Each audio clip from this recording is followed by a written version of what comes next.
Good day, everyone. We are the reporters of today's topic. Our topics for today is culture and personality approach. I am Giselle Sagid Magtibay and my partner is Eliza and Mayores. So, I will be discussing the theories approach. So, what is culture and personality approach? Culture and personality theories argued that the socialization practices directly shape personality patterns, shaping an individual's emotion, thoughts, behaviors, cultural values, and norms. This field emerged from an interaction between an anthropology, evolutionism, and diffusionism. It emerged from an interaction between anthropology and Freud's psychoanalysis with its peak in the 1930s and 1940s. The field developed more with work by Margaret Mead and Ruth Benedict, providing the first sustained consideration of the relation between personality and culture. So here's the another information about theories approach, the core concept. The culture and personality approach investigate how culture shape the development of individual personality and how, in turn, and personality reflects and reinforces cultural patterns. It emerged in the early 20th century as anthropologists began integrating psychological theories, especially Freudian psychoanalysis, with ethnographic studies. The approach argues that child rearing practices, family structures, educations, and social institutions shape what becomes the norm for personality in a given society. A central idea that culture is not just external but internalized by individuals influencing how they think, feel, and behave. Individuals influencing these, and it introduced the notion of modal personality, meaning the most commonly occurring personality traits in a society based on shared experiences and values. Let's take a look at the key contributors. First is we have Margaret Mead. So, Margaret Mead is a pioneer anthropologist, conducted fieldwork in Samoa and New Guinea. She argued that adolescence isn't universal stressful, but it depends on a cultural context. Her famous work was Coming of Age in Samoa, which is in 1928. It shows that Samoan girls experience a smoother transitions to adulthood due to more relaxed social norms. Next is Ruth Benedict, known for the phrase culture as personality writ large. In Patterns of Culture, which is in 1934, she analyzed three societies. First is Zuni, which is peaceful, cooperative, also called Apollonian. Next is Kwakiutl, which is aggressive and competitive, labeled Dionysian. Third is the Buans, which is deeply suspicious and distrustful, also shaped by their cultural norms.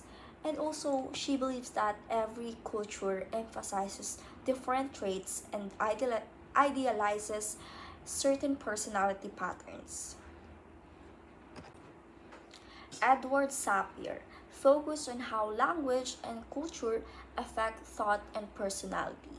He believed that people absorb cultural values through everyday language and interaction. Next is Abram Gardiner.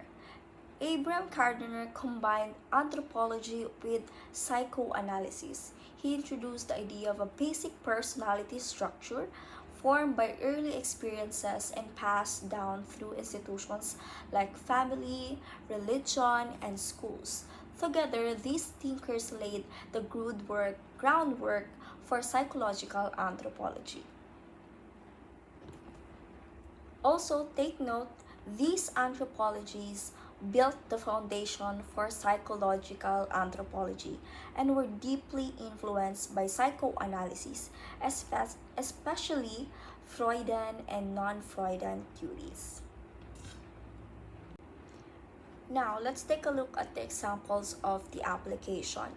First is Margaret Mead, which is Coming of Age in Samoa, which is in 1928, studied adolescent girls in Samoa, found adolescence to be less stressful and conflict ridden than in the US, conducted that the cultural openness and a communal living allowed for smoother emotional development. So, uh, Mar- Margaret Mead Samoa studies show that adolescence can be peaceful in certain cultures, while Ruth Benedict, which is Patterns of Culture in 1934, compared three societies, which are, I said earlier, Zuni for Apollonian, Quetzal, which is Dionysian. Third is the Buenos, which is the three societies that I said earlier. So it argues that these cultural patterns created shared psychological profiles.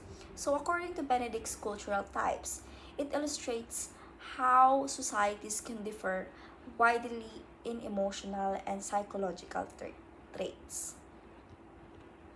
While in Abram Kardiner's work, um, it studied how early childhood experiences like discipline or nurturing are shaped by culture and how they produce a typical personality within that society. For example, in societies with harsh discipline, adults may develop more rigid, rigid or aggressive traits. So, according to Abram Kardiner's theory, it suggested that early child rearing styles produce culturally typical adults. Now let's move on to the studies. I will discuss the psychological anthropology. Psychological anthropology is a study of these psychological topics using anthropological concepts and methods. It focuses on personal identity, selfhood, subjectivity, memory, consciousness, emotions, motivations, and cognition, madness, and mental health. It is a reflexive endeavor that illuminates cultural thought and the concepts. Psychological anthropologies are concerned with the cultural validity of emotion, self, and mind. The discipline developed from the hard scientific to the soft interpretative, with relativist, meaning oriented constructionism, and scientific positivist psychology at opposite ends of the spectrum. While it's influential, this approach has its limitation. So first is we have the over generalization. So it often reduces complex, heterogeneous societies to a single personality type. It also neglected the diversity of experience based on class, gender, age, and subcultures. So, generalization, it sometimes reduced entire cultures to a single personality type. While cultural determinism, um, it overemphasized the power of culture in shaping personality, leaving little room for for personality agency or individual variation. It also assumed individuals passively absorb culture rather than actively interpret it. While in methodological flows, um, much of the research relied on interviews, informal observations, and small sample sizes.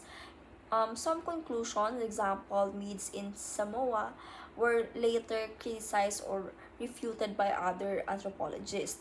So, methodological flaws, small sample sizes, and reliance on informal interviews. While ethnocentrism or ethnocentric bias is many early proponents came from Western backgrounds and unintentionally projected their values onto other culture. And also, some interpretations reflected romanticized or overly critical view of non-Western societies. So, some early researchers unintentionally projected Western values onto non-Western societies. But and also last challenged by new theories, which is later approaches like structuralism and postmodernism. It also criticized it for being overly simplistic and ignoring power and history. But despite these critics, it opened new doors in anthropology and helped challenge the idea that personality is purely biological.